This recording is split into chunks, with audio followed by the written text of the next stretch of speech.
Sabe aquela pergunta que parece um nó na cabeça? Se a alma é espírito e o fogo é matéria, como é que o fogo do purgatório pode queimar a alma? Parece um paradoxo total, né? Mas, acredite, a teologia tem uma resposta fascinante para isso. Bora desvendar esse mistério juntos. Então, vamos direto ao ponto. De um lado, a gente tem a alma, que é imaterial, não tem corpo. Do outro, o fogo, que é um elemento físico que a gente conhece bem. Como é que uma coisa pode agir sobre a outra? À primeira vista, parece que a conta não fecha. E essa é uma dúvida super legítima que intrigou muita gente por séculos.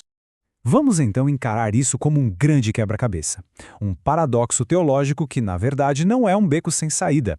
Pelo contrário, ele nos convida a pensar de um jeito diferente sobre como o mundo material e o espiritual podem sim interagir, especialmente quando a gente fala do poder de Deus. Para a gente conseguir montar esse quebra-cabeça, a primeira peça é fundamental. Precisamos ter certeza de que todo mundo está falando da mesma coisa. Então, vamos alinhar os ponteiros e definir direitinho o que a doutrina católica realmente quer dizer com purgatório. Isso ajuda a gente a derrubar alguns mitos. E olha só a definição oficial, direto do catecismo. Presta atenção nas palavras. Purificação final dos eleitos. Ou seja, o purgatório não é um inferno temporário ou uma segunda chance para quem não se salvou. É uma etapa final para aqueles que já estão salvos, os eleitos. A palavra-chave aqui é purificação, não castigo ou condenação. Essa tabela aqui deixa a diferença bem nítida. Dê uma olhada na linha destino final. Para quem está no purgatório, o fim da linha é o céu, com certeza absoluta. A alma já está salva. Já no inferno, a separação de Deus é para sempre. Entender isso é a chave para tudo que a gente vai ver agora. Certo. Agora que a gente já preparou o terreno, vamos para a resposta do nosso paradoxo. E para isso, vamos pedir ajuda a um dos gigantes do pensamento da igreja, São Tomé de Aquino. Ele não tira um coelho da cartola não, ele usa uma analogia brilhante que ilumina toda a questão. E aqui está a analogia genial dele. Pensa um pouco, como é que a água, que é matéria pura, consegue lavar o pecado original da alma, que é totalmente espiritual? É exatamente o mesmo tipo de problema, percebe? Um elemento físico com um efeito espiritual. A resposta para essa pergunta é a mesma resposta para a questão do fogo. E aqui vem o pulo do gato de São Tomás. Ele explica que a água não age com seu próprio poder.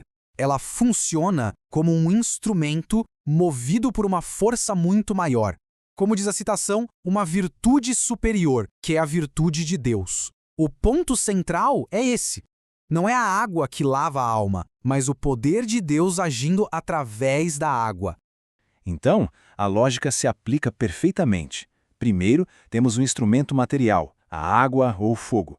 No centro de tudo, a causa real, a ação de Deus, que usa esses elementos como ferramentas. E no final, o resultado é um efeito espiritual. A alma é limpa do pecado ou purificada das suas imperfeições. A lógica é a mesma. O fogo é só um instrumento nas mãos de Deus. Ok, então a gente já entendeu como o fogo age, mas o que ele faz exatamente? Que tipo de sofrimento é esse? Pode esquecer a ideia de queimar a pele. A natureza dessa dor é outra. É algo profundamente espiritual. São Tomás explica que a ação do fogo é de deter ou prender a alma.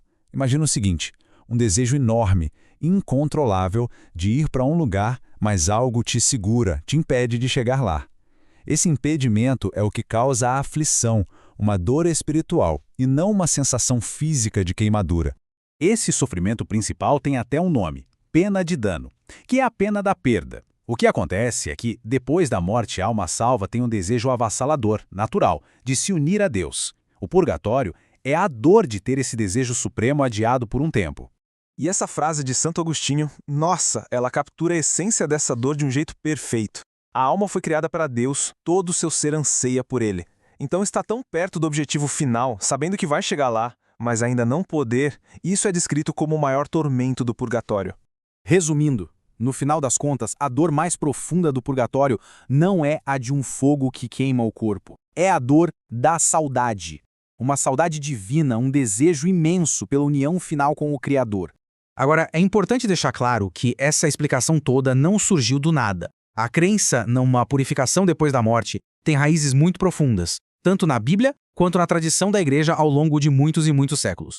A tradição da Igreja se apoia em passagens como estas. A ideia de alguém ser salvo, mas como que através do fogo, a sugestão de um perdão que pode acontecer no século futuro e a certeza de que nada impuro pode entrar no céu. Tudo isso é visto como um forte indício de um processo de purificação para quem já está salvo.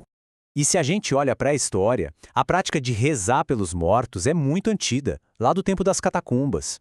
Isso já mostrava uma crença de que as orações podiam ajudar essas almas. Mais tarde, essa crença foi organizada e confirmada oficialmente em concílios super importantes da Igreja. E assim, a gente fecha o círculo e une todas as peças.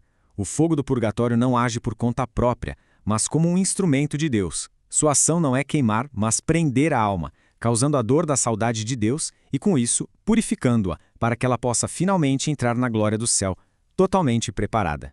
E tudo isso nos deixa com uma reflexão final. Se essa purificação não é um castigo, mas sim um ato de amor de Deus que prepara a alma para o encontro definitivo, então a pergunta que fica é: como as nossas escolhas, os nossos sofrimentos e alegrias aqui e agora já podem fazer parte dessa grande preparação? Fica aí a questão para a gente pensar. Obrigado pela companhia.